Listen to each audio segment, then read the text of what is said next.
Do you have trouble saying no to people, even though deep down you really want to? Do you withhold what you feel or how you think because you think it might offend the other person?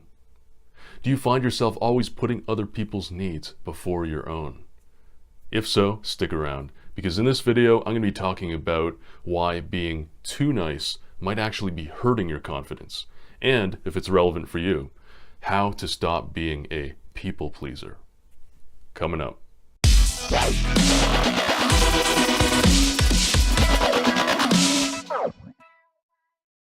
Hey, what's up? This is Gwun, your confidence coach. On this channel, I share tips, tools, and strategies to help you crush anxiety and awaken true self-confidence. So if you're new here, consider subscribing and following me. Let's dive into why being too nice might actually be hurting your confidence. Now, if you are looking to level up your own confidence, then there's something that you get to be aware of, and that's this behavior called people-pleasing. What is people-pleasing? People-pleasing behaviors look good on the surface. They are nice-looking actions, but they are actually driven by a sense of fear underneath them. Now, I used to be a massive people-pleaser, so I recognize this behavior very well. You might have difficulty saying no to people, even though deep down you really want to, but you feel it's unkind to say no, and so you always agree, say yes. You might actually feel that disagreeing is rude, and so you never go there. You might find yourself always putting other people's needs first, before your own, because you feel that caring for yourself first is actually selfish. You might always feel that you should do what others expect, need, or ask of you.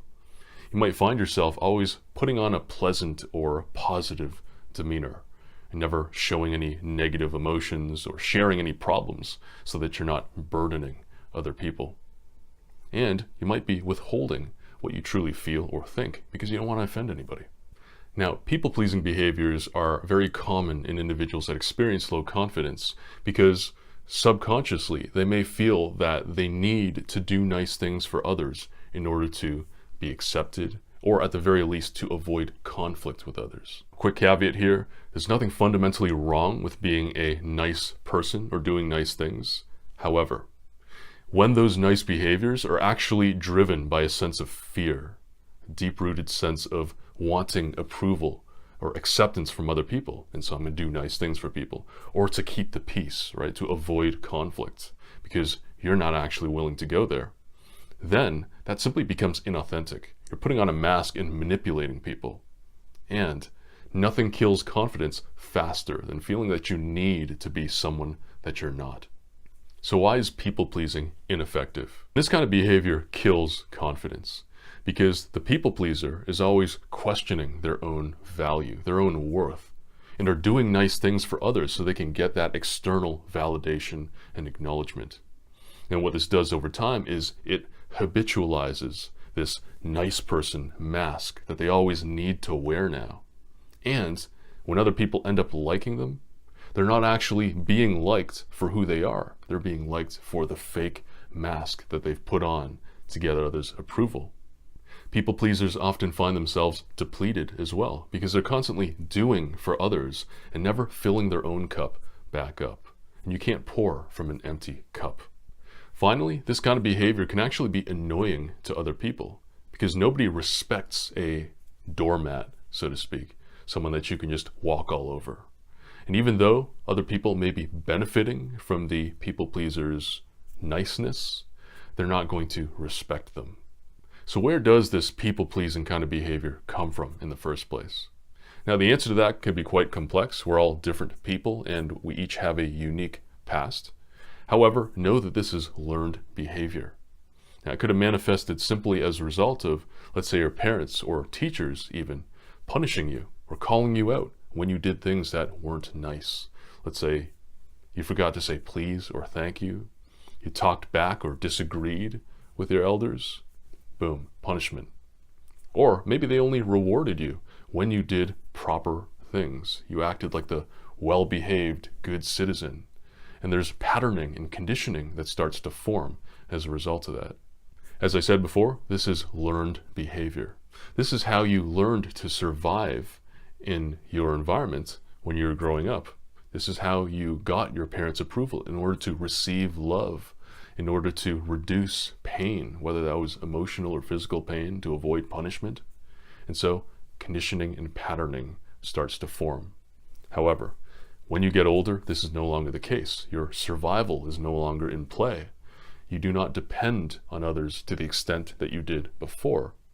Yet, that same patterning and conditioning, those habits might still be running in the background, causing you to feel like you need to do nice things for others in order to be validated and acknowledged.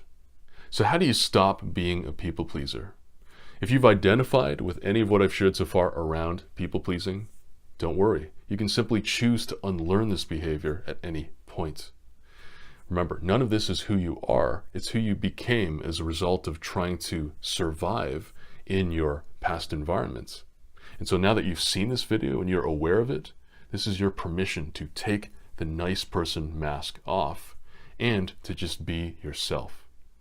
And what you'll likely find is that you experience life with more ease, less stress, less anxiety, feeling the need to pretend or put on a front in front of other people in order to get validation from them. Not everyone is going to like you, and that's okay. Remember that even the nicest person in the world is going to have somebody that doesn't like them. But if you are true to yourself, then the people that do like you are going to be liking you for who you are, not for some show that you're putting on in order to gain their respect and validation. So the invitation here is to start noticing when your people-pleasing behaviors get triggered. You might find that it's only around certain people.